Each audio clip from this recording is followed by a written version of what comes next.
Hola, bienvenue sur ma chaîne, bienvenue dans cette nouvelle vidéo. On se retrouve pour une vidéo que j'avais envie de faire mais qui ne va pas être utile ou plaire à tout le monde.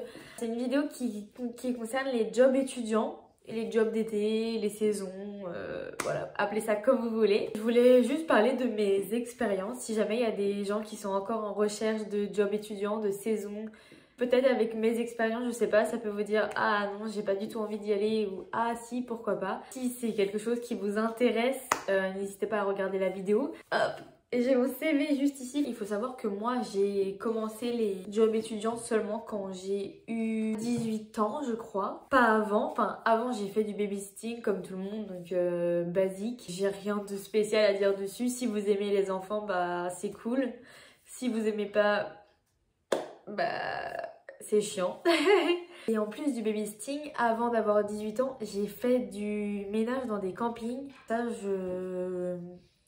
comment dire, je recommande parce que dans le sens où quand vous êtes mineur, bah c'est un job que vous pouvez facilement trouver. Mais sinon, je recommande pas du tout, c'est fatigant. Vous êtes tout le temps penché dans les mobil-homes à nettoyer, ça fait mal au dos, c'est fatigant. Moi j'ai toujours trouvé ça très dur comme job étudiant. Après, si vous n'avez pas le choix, c'est toujours mieux que rien. Quand on est mineur, après on n'a pas vraiment beaucoup de choix.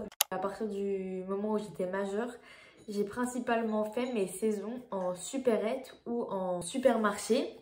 Puisque ma première grande saison, donc en travaillant juillet-août, c'était dans une supérette, donc c'était dans un petit Vival à Bretignolles-sur-Mer, donc juste à côté des Sables. Et ce que j'ai trouvé cool dans ce job, c'est que je travaillais enfin c'était une famille en fait qui tenait ça. Il y avait le fils, ses parents, moi et un autre collègue, et c'était une petite structure et du coup, enfin t'es rapidement très proche de tes patrons. Du coup, ça se passe rapidement très bien. Je me souviens, dès que j'arrivais le matin, hop, j'avais le droit de prendre un petit croissant, un petit pain au chocolat avant de commencer la journée.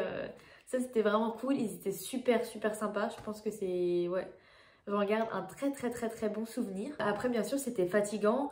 Fallait porter par exemple, les cagettes remplies de melons. Donc ça, c'était parfois lourd. Mais après, les clients, comme c'est une petite supérette, sont très sympas. C'est des habitués, donc ils sont encore plus sympas. C'est pas comme dans une grande surface où là, c'est très speed.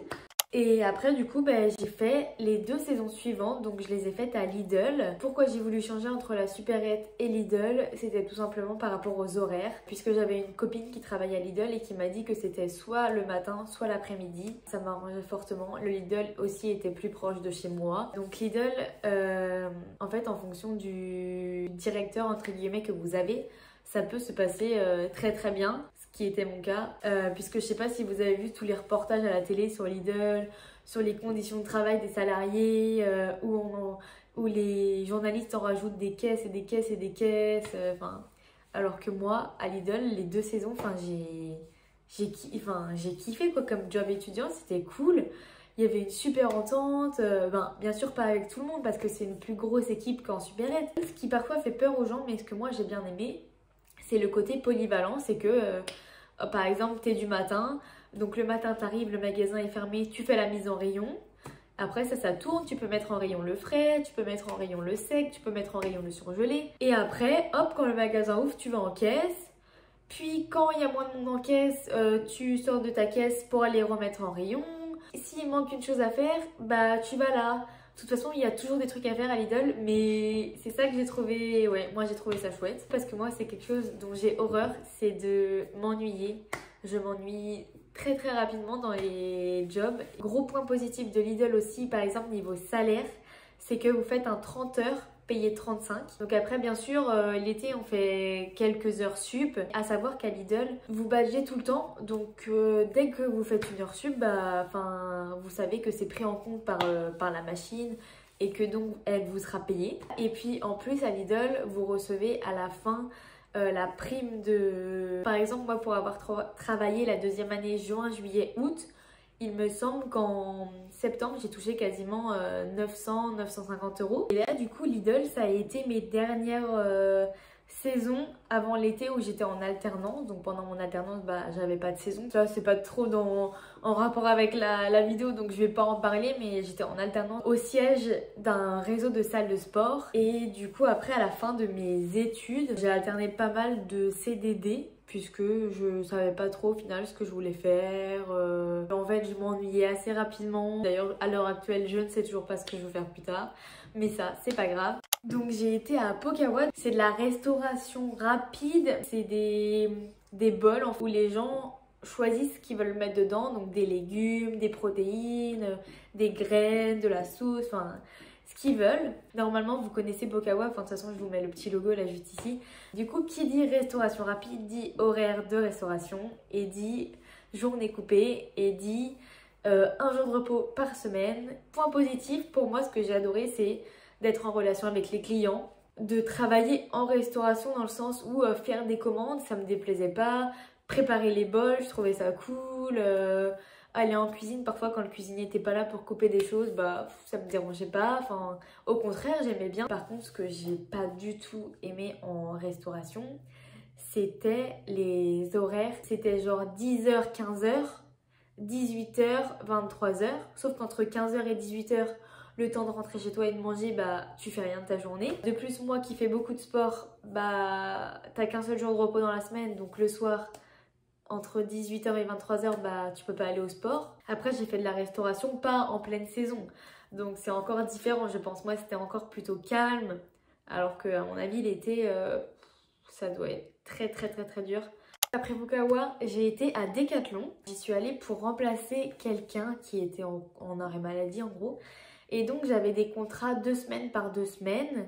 Donc au final j'ai fait qu'un mois puisqu'après j'ai trouvé un CDD dont je vais vous parler juste après. Donc j'ai fait un mois à Decathlon en tant qu'hôtesse d'accueil. Les responsables étaient cool, l'équipe était sympa. Oui, un truc qui m'a rendu un peu zinzin à Decathlon, c'est l'ennui. En fait, en tant qu'hôtesse d'accueil, c'est-à-dire qu'il y a l'accueil et toi tu es bloqué à l'accueil. Mais quand je dis bloqué, c'est comme il faut qu'il y ait toujours quelqu'un à l'accueil, tu restes à l'accueil, quoi qu'il arrive. Je peux vous assurer que parfois, il n'y a personne. J'ai pas eu l'occasion d'aller trop en rayon, j'y suis allée quelques heures, mais très peu. C'est encore une autre expérience, ça je pourrais pas trop vous en parler. Avant-dernier job dont je vais vous parler, donc c'est mon travail à la médiathèque. Je faisais le travail basique dans une médiathèque, c'est-à-dire ranger les livres, scanner les livres quand les gens les ramènent, scanner les livres quand les gens les empruntent. Et je m'occupais moi aussi de la communication, donc sur les réseaux sociaux et sur le site internet. Et je m'occupais aussi de l'espace informatique. Donc là, quand les gens viennent sur les ordi, si jamais ils ont des questions, faut les aider, il faut les aiguiller. Donc ça, au niveau de l'équipe, franchement, j'ai eu des collègues en or. Franchement, j'ai pas les mots pour décrire comment ils étaient gentils avec moi et comment on s'est bien entendu. Ce qui était cool à la médiathèque, c'était les horaires. Après ça, c'est peut-être parce que c'était dans l'année. Si vous faites ça en job d'été, je pense que ce sera pas pareil, mais moi je pouvais entre guillemets choisir mes horaires. J'avais des horaires obligatoires qui étaient par exemple de 10h à je sais pas 18h et après à moi de choisir si je venais plus tôt pour finir à 18h ou si je venais plus tard mais je finissais plus tard. Enfin ça c'était moi qui voyais. Pareil, j'avais 2 jours de repos dans la semaine consécutifs, enfin j'étais en week-end quoi, le dimanche et le lundi. Et sinon c'était un job plutôt sympa dans le sens où tu vois du monde toute la journée donc tu peux parler, les gens sont plutôt 99% sont très sympas parce que ils viennent pour se faire plaisir donc ils sont contents d'être là.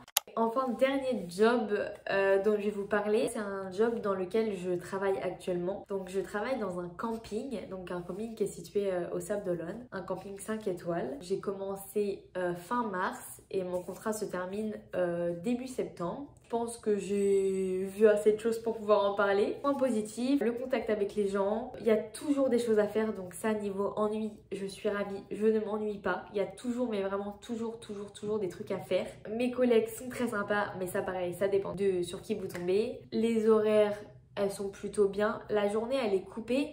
Mais elle est coupée de telle sorte, je trouve que c'est pas comme en restauration. Comme j'habite pas loin, j'ai le temps de rentrer chez moi. Sinon cet été j'ai dit que j'irais à la plage pendant 2h30, enfin c'est grave cool. Par contre les points négatifs je dirais c'est surtout la clientèle. c'est beaucoup de gens qui veulent des réductions en plus partout, beaucoup de gens qui râlent. En fait, là, je me rends compte en étant à l'accueil du camping qu'il y a énormément de gens qui aiment râler. En saison, je recommande totalement d'aller travailler dans un camping. Enfin, surtout là, si c'est un camping comme moi en bord de mer, à votre pause, vous allez à la plage. Par contre, après, mon contrat, moi, il se termine début septembre. Et qu'est-ce que je vais faire plus tard? Je ne sais pas. Voilà, la suite peut-être dans une prochaine vidéo. En tout cas, c'est la fin de cette vidéo. Salut!